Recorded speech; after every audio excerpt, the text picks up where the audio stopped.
Most people pick up charcoal to draw brooding portraits or dramatic still lifes.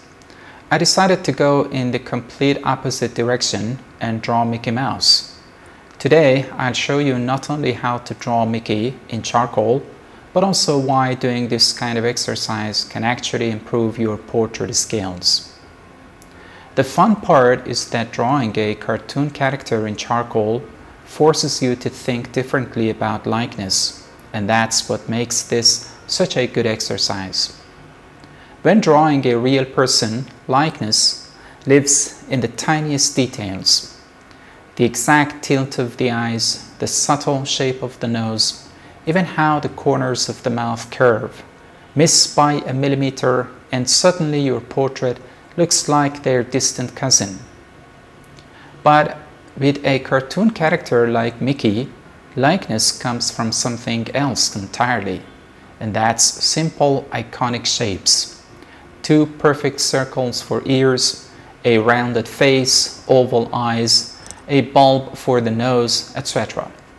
If those shapes are right, the likeness snaps into place instantly.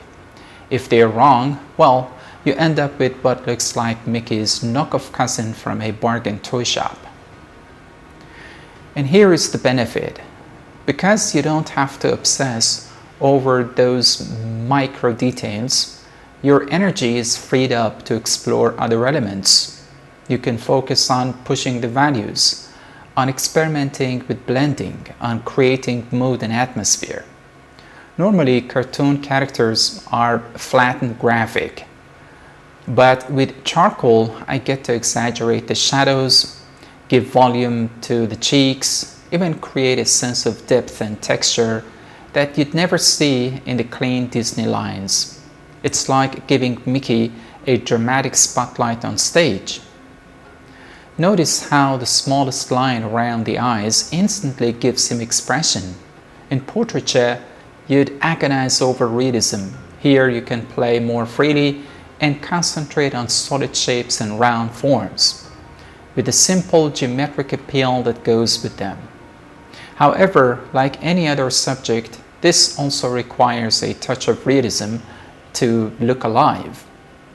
This is achieved by meticulous modeling of the round forms with soft halftones, highlights in the right place, and soft edges around the whole subject to suggest atmosphere.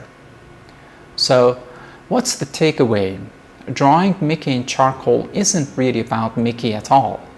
It's about training your eye to recognize what makes a face or a character recognizable.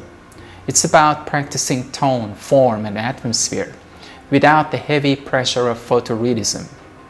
In a strange way, it's a confidence exercise. By stepping away from reality and into something playful, you get the freedom to experiment, and that experimentation pays off when you return to serious portraiture. So if you're feeling stuck in your art practice, try this.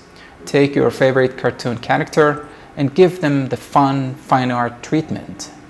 Bugs Bunny in chiaroscuro, or SpongeBob in Rembrandt lighting.